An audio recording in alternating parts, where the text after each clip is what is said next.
Buen día, Master Clever Duche. Nosotros somos el grupo 2 y vamos a hablar de la unidad 3, riesgo de mercado, crediticio y liquidez. Los integrantes son Espinosa González Jessica, Presente, Martínez Beltrán Leonor, presente, Naranjo Hidalgo Brittany, presente, Ocaña Morán Roy, Presente.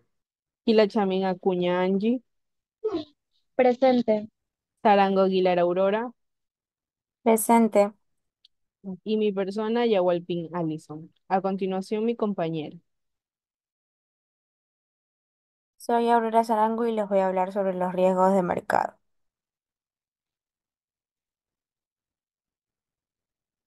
El riesgo de mercado se refiere a la posibilidad de que el valor de una inversión disminuya debido a cambios en las condiciones del mercado. Estos cambios pueden ser causados por una variedad de factores como fluctuaciones en las tasas de interés, cambios en los precios de los activos, variaciones en los tipos de cambio y otros eventos económicos. Este riesgo es inherente a cualquier inversión y puede afectar la rentabilidad de la empresa. Evaluarlo y gestionarlo adecuadamente es clave para minimizar su impacto y optimizar los resultados.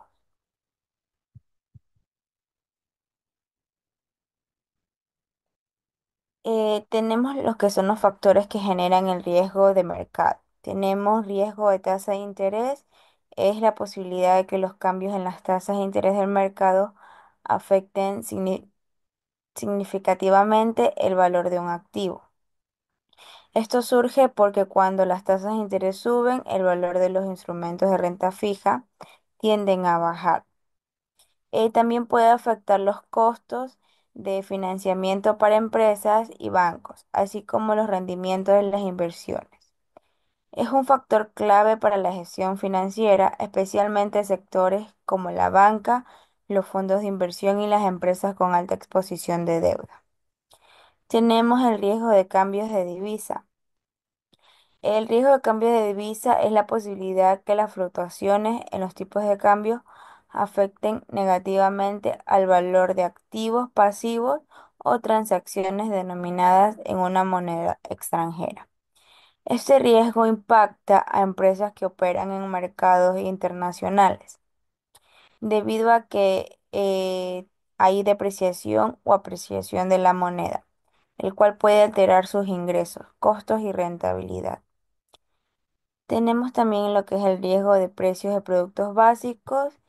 eh, es la posibilidad de que las fluctuaciones en los precios de materias primas y productos básicos, como el petróleo, el gas o entre otros, afecten negativamente a una empresa, inversionistas o economistas.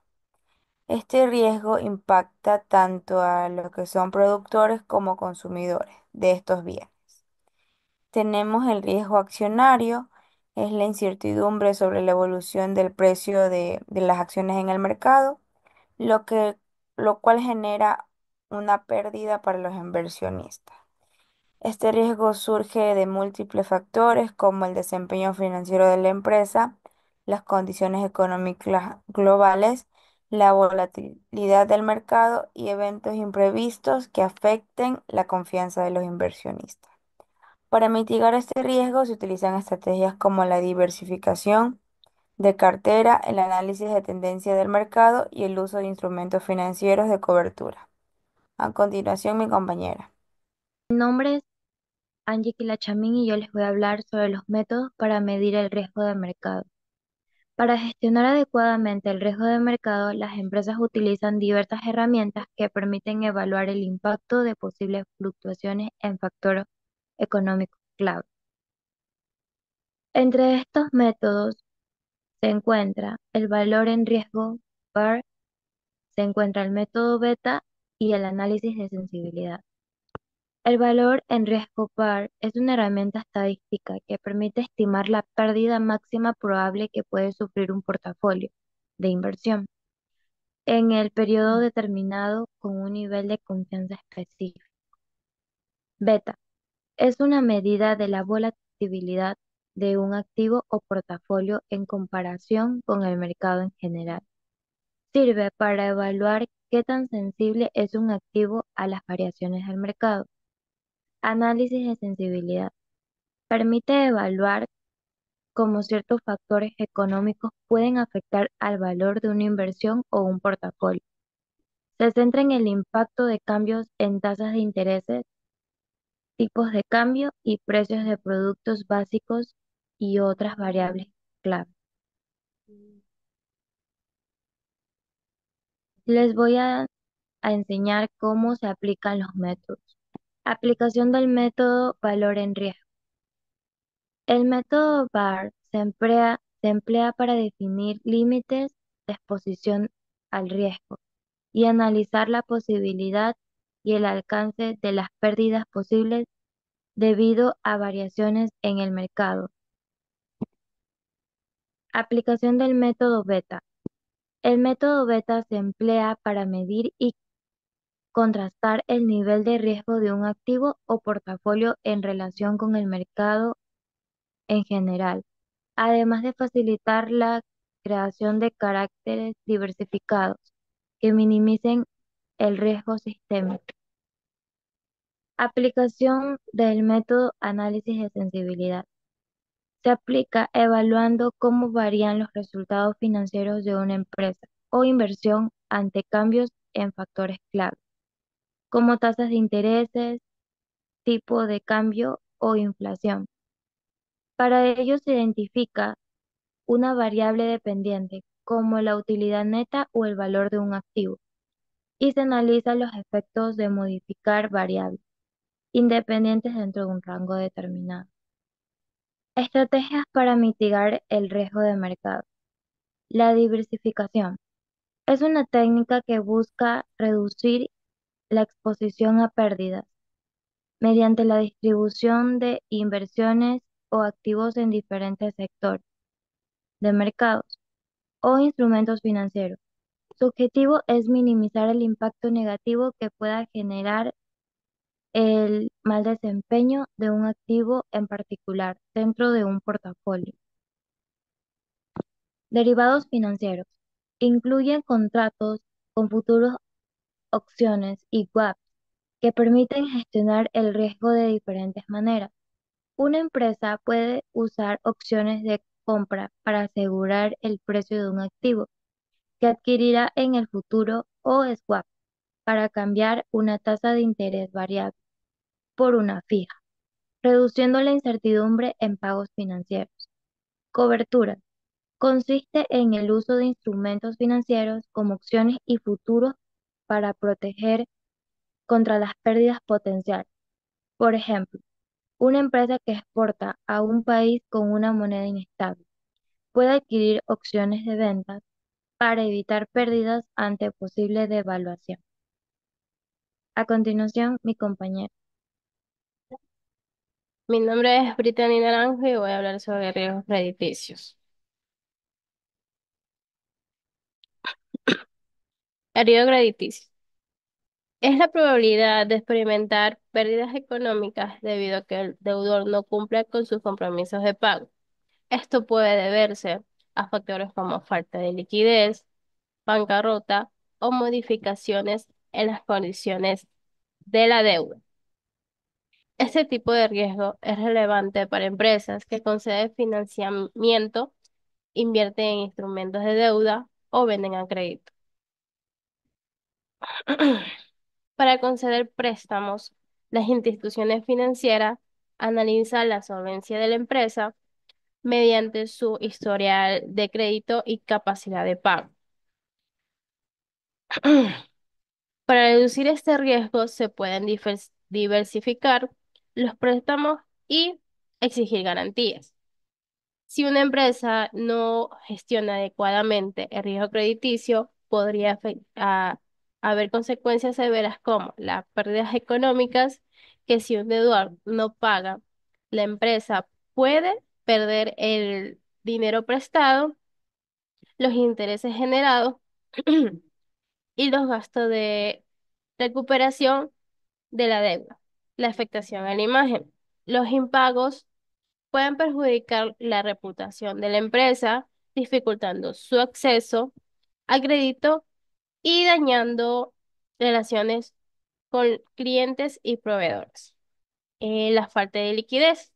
Esto es un alto volumen de deudas impagas, puede afectar el flujo de caja, ay, dificultando que la empresa cumpla con sus compromisos financieros. Factores que influyen en el riesgo crediticio. Este análisis de riesgo crediticio es un proceso complejo que considera diversos aspectos, entre ellos la solvencia del deudor, factores económicos, concentración de riesgo. En la solvencia del deudor hay antecedentes financieros, que esto es que se evalúa el historial de pagos para determinar si el deudor ha cumplido con sus obligaciones previas, incluyendo la cantidad de la deuda actual y posibles retrasos. En la capacidad de pago se analiza si el deudor va generando ingresos suficientes para cubrir sus compromisos, considerando su estabilidad laboral, nivel de endeudamiento y patrimonio.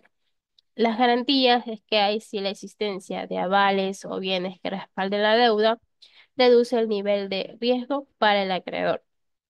En los factores económicos hay en que el entorno financiero, si la situación económica del país o región donde opera el deudor puede afectar su capacidad de pago.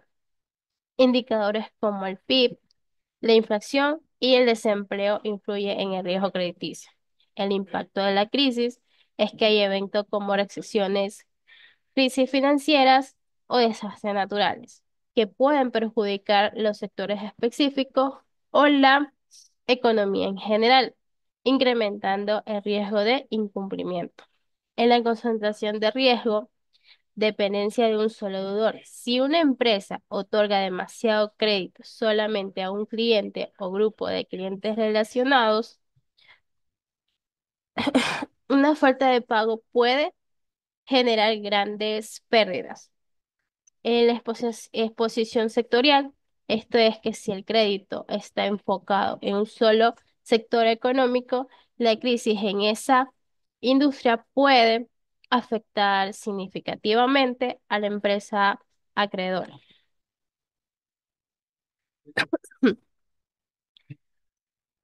Aquí podemos ver los tipos de endeudamiento.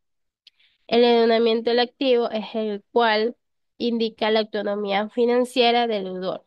Esto es un índice alto que sugiere una fuente de dependencia de financiamiento externo y una menor capacidad para asumir nuevas deudas, lo que implica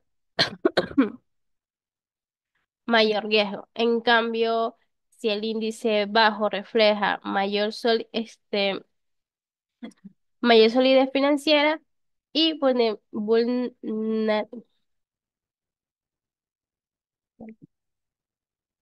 vulnerabilidad ante los acreedores.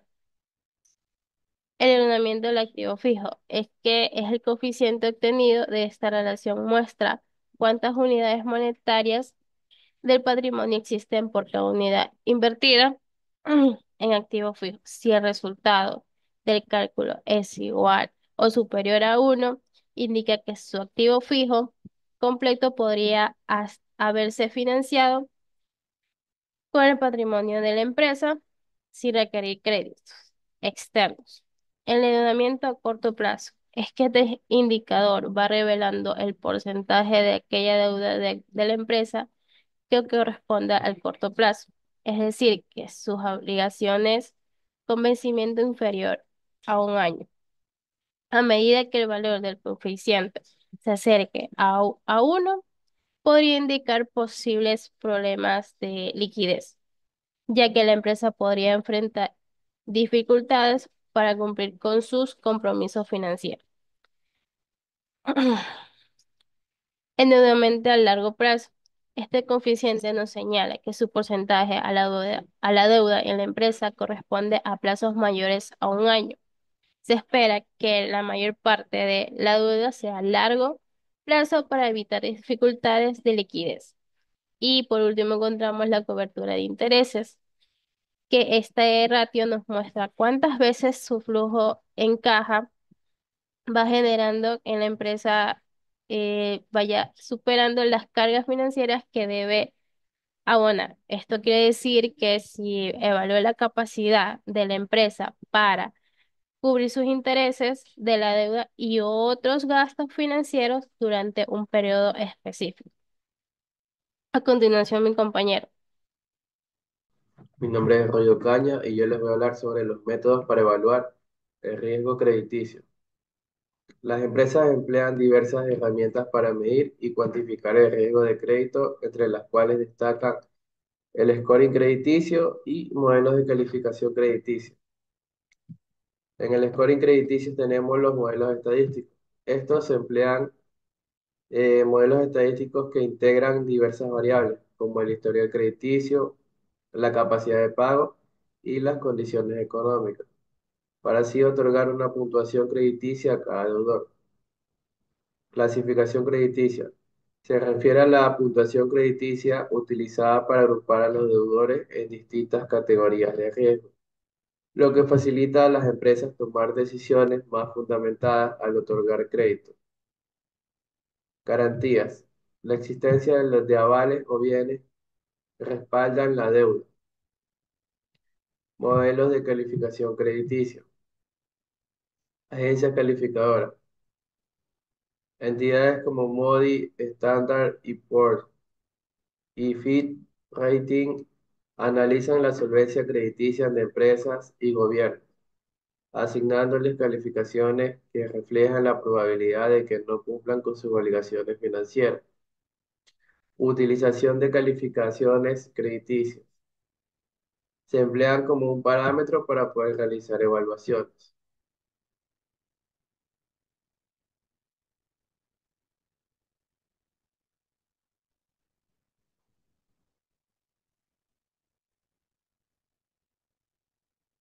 Estrategias para mitigar el riesgo crediticio. Minimizar el riesgo crediticio es esencial para cualquier institución financiera o empresa que otorgue crédito. A continuación, le presentaré diversas estrategias eficaces para disminuir este riesgo. La diversificación. Esto implica evitar la concentración excesiva de crédito en un único deudor, sector o área geográfica. Su implementación es repartir los préstamos entre diversos clientes, sectores e instalaciones geográficas para reducir el impacto de un posible incumplimiento por parte de alguno de ellos. Garantías. Esto implica exigir activos colaterales que puedan ser vendidos si el deudor no cumple con sus obligaciones. Entre ellos tenemos los siguientes tipos de garantías. Las hipotecas, que en este caso son los inmuebles. Las prendas, que son los bienes muebles, como maquinaria, vehículos o inventarios. Garantías personales, avales o fianzas proporcionadas por terceros.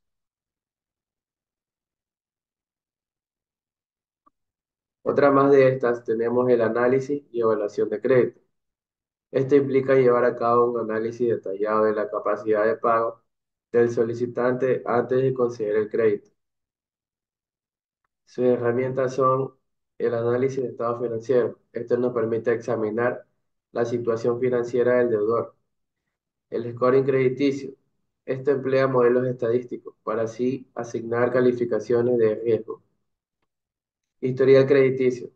Verificar el historial de pagos del deudor con otras entidades. Y el último, que es seguros de crédito. Esto implica contratar pólizas de seguro que protejan contra el riesgo de incumplimiento por parte del deudor. Los tipos de seguros son seguro de crédito comercial. Esto da protección para las ventas realizadas a crédito, mientras que el seguro de crédito a la exportación tiene una cobertura contra el incumplimiento en operaciones internacionales.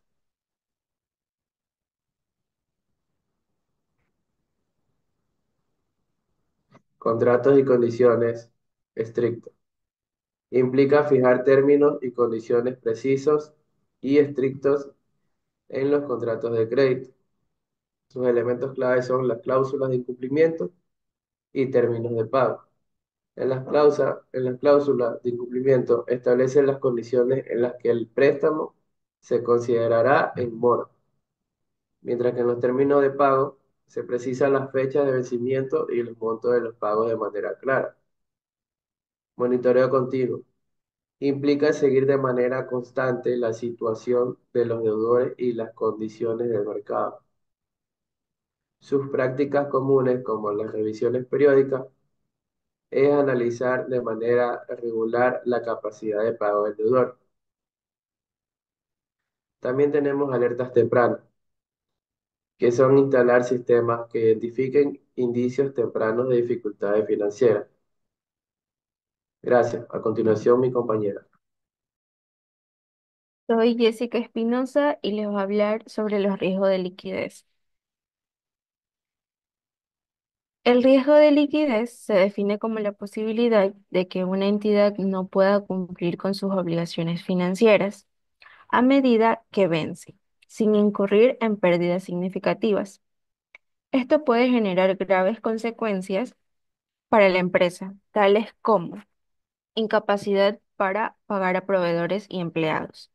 Esto se refiere a que la situación en la que una empresa no tiene suficiente disponibilidad de efectivo o recursos líquidos para cumplir con sus obligaciones financieras inmediatas. Imposibilidad de cumplir con contratos. Es la situación en la que una empresa o individuo no pueda honrar en términos o condiciones establecidos en un acuerdo legalmente vinculado. Insolvencia y quiebra. En casos extremos, a la falta de liquidez puede llevar a la insolvencia y quiebra de la empresa.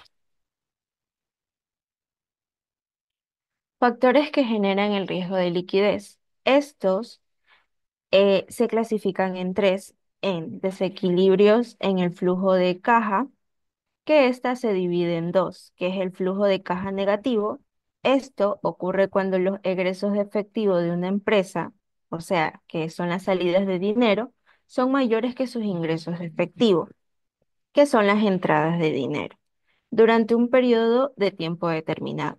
En otras palabras, la empresa está gastando más dinero del que está generando. Desbalance de vencimiento. Es una situación financiera que ocurre cuando existe una diferencia significativa entre los plazos de los activos y los pasivos de una entidad, ya sea de una empresa, un banco o cualquier institución financiera. Dos, tenemos la falta de acceso de financiamiento. Esta también se clasifican en dos, que son las dificultades para obtener créditos, que se refiere a los obstáculos o barreras de que enfrentan las personas, empresas o gobiernos para acceder a financiamiento a través de préstamos, líneas de crédito u otros productos financieros, ofrecidos por bancos, instituciones financieras o inversionistas. También tenemos las condiciones de crédito restrictivas. Estas se refieren a que las normas, requisitos y términos más estrictos que los prestamistas imponen al ofrecer un crédito, como préstamos, líneas de crédito o tarjetas de crédito. Estas condiciones limitan la capacidad de los solicitantes para acceder al financiamiento o lo hacen en términos menos favorables. Como tercer punto tenemos el evento inesperado, que esta también se clasifica en dos, que son los desastres naturales. Estos son eventos catastróficos provocados por fenómenos naturales que tienen un impacto negativo, significativo en el medio ambiente, la economía, la infraestructura y la vida humana. Estos eventos pueden ocurrir de manera repentina o procedible, pero generalmente son de gran magnitud y afectan a las comunidades y economistas de diversas maneras. Tenemos también los cambios regulatorios. Estos se refieren a modificaciones o nuevas reglas, ya sean leyes, normativas o impuestas por autoridades gubernamentales o reguladoras que afectan el mercado legal o las condiciones en las que operan las empresas, ya sean instituciones financieras, individuos u organizaciones en un determinado sector. También tenemos los métodos para medir el riesgo de liquidez. Para evaluar y cuantificar el riesgo de liquidez, pues las empresas utilizan diversos indicadores y herramientas, entre las que se encuentran el ratio de liquidez, que estos son indicadores que nacen de la necesidad de evaluar la capacidad de las empresas para cumplir con sus obligaciones a corto plazo. Se utilizan para determinar lo fácil o complicado que es para una empresa pagar sus deudas corrientes al invertir sus activos corrientes en efectivo. Estas se clasifican en dos, que es la razón corriente y la prueba ácida. La razón corriente, este índice, compara los activos corrientes con los pasivos, de similar naturaleza. A mayor valor del coeficiente, mayores serán las probabilidades de que la empresa pueda cumplir con sus pagos a corto plazo. La fórmula de la razón corriente es liquidez corriente igual a activo corriente dividido para pasivo corriente. Tenemos la prueba ácida, que este índice también se conoce como prueba ácida del ácido o liquidez seca. Es un indicador más estricto que busca evaluar la capacidad de una empresa para cumplir con sus obligaciones a corto plazo, pero sin contar con la venta de sus inventarios. Es decir, que se basa principalmente en los saldos de efectivos, cuentas por cobrar, inversiones temporales u otros activos, fácilmente convirtiéndolos en efectivo exclusivos en los inventarios. La prueba ácida, tenemos la fórmula que es prueba ácida igual a activo corriente menos inventarios dividido para pasivo corriente. Como segundo punto tenemos el análisis del flujo de caja. Esta también se clasifican en dos, que es el estado de flujo de caja y el presupuesto del flujo de caja. El estado de flujo de caja, este estado financiero, ofrece información detallada sobre los ingresos y egresos de efectivo de la empresa. En un periodo específico, se examinan los flujos de efectivos operativos de inversión y de financiamiento para evaluar la capacidad de la empresa para generar efectivos y cumplir con sus obligaciones. Presupuestos de flujo de caja son planificaciones financieras que estiman la entrada y la salida del efectivo de una empresa durante un periodo determinado, generalmente a corto o mediano plazo. Estrategias para mitigar el riesgo de liquidez. Estas se clasifican en cuatro, que es gestión del efectivo, diversificación de fuentes de financiamiento, negociación con proveedores y clientes y planificación y control financiero. Gestión del efectivo se clasifica en dos, que es la optimización de la cobranza. Esto consiste en mejorar y agilizar los procesos mediante los cuales una empresa recupere el dinero que deben a sus clientes. Minimizar los inventarios es que consiste en reducir la cantidad de productos o materiales almacenados en la empresa sin comprometer la capacidad de satisfacer la demanda de los clientes ni interrumpir las operaciones. La diversificación de fuentes de financiamiento. No depender de una sola fuente. Esto consiste en evitar depender de un único proveedor de financiamiento, como un banco o un inversionista particular, con el fin de minimizar el impacto de posibles restricciones de crédito o alteraciones en las condiciones de financiamiento. Explorar diferentes fuentes. Consiste en obtener financiamientos de diversas fuentes como bancos, proveedores, inversionistas, ángeles, capitales de riesgo o apoyos gubernamentales con el objetivo de diversificar el riesgo y obtener condiciones más favorables.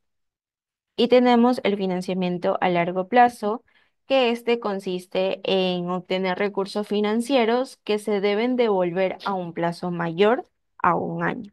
Este tipo de financiamiento se utiliza principalmente para cubrir las necesidades de inversión significativas, como la compra de activos fijos, que es este terreno, edificios o maquinarias, y la expansión de operaciones o proyectos a largo plazo.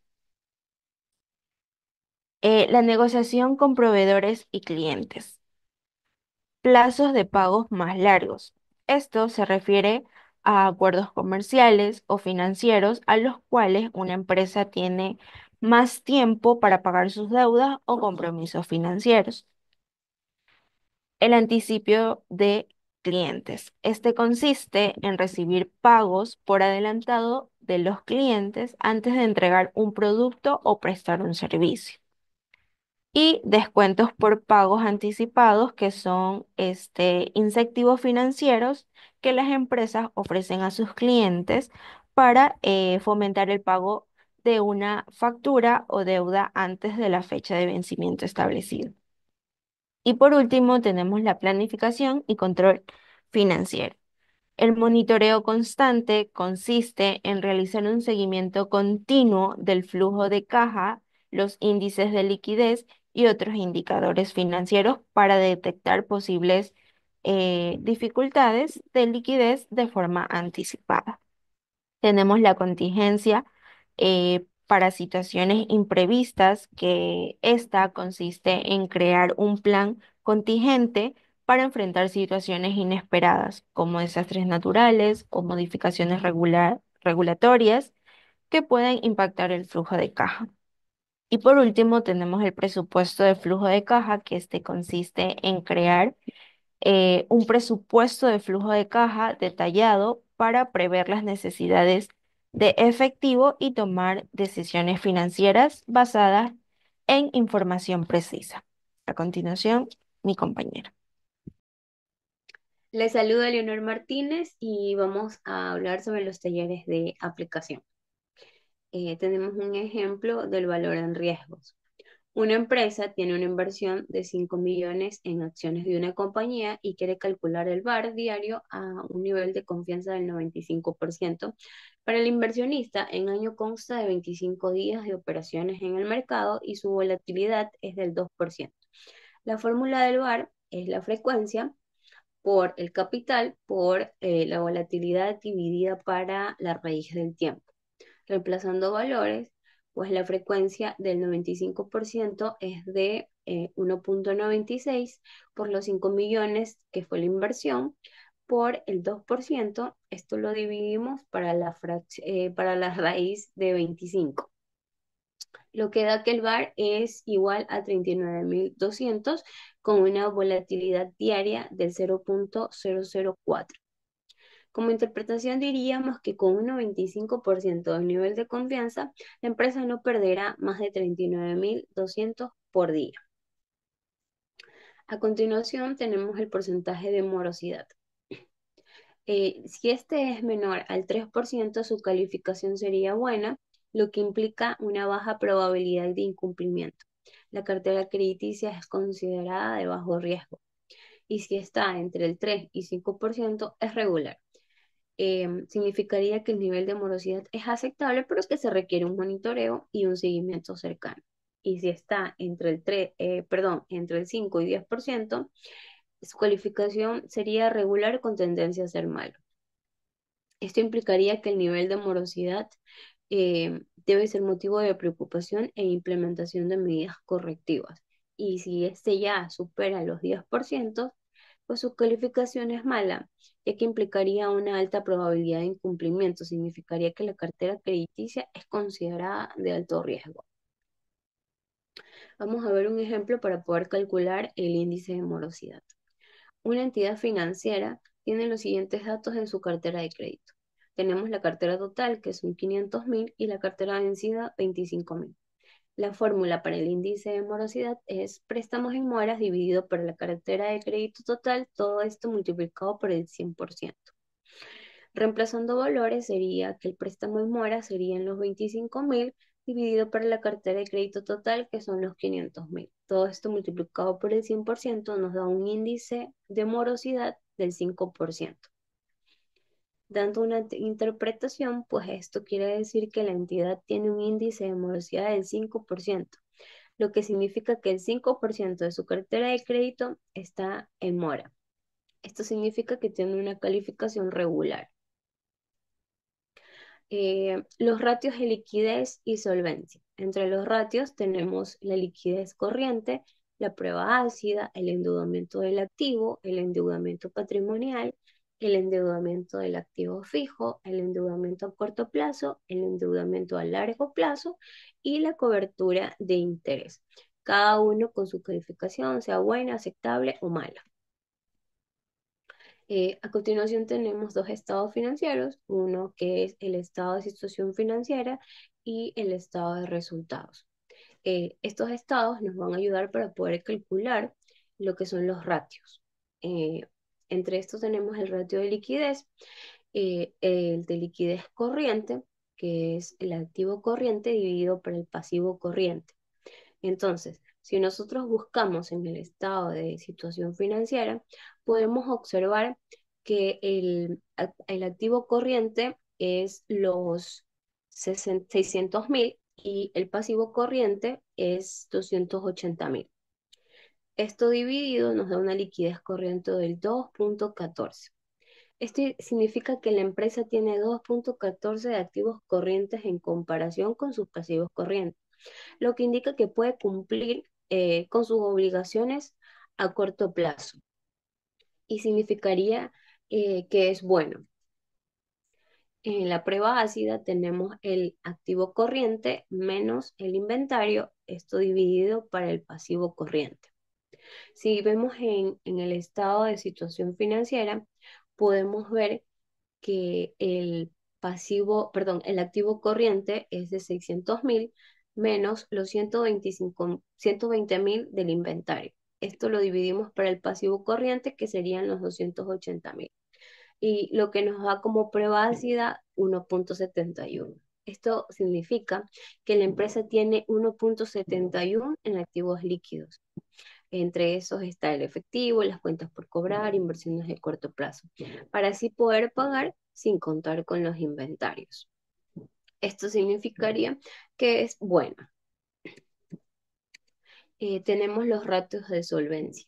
Entre estos está el endeudamiento del activo, que es el pasivo total dividido para el activo total.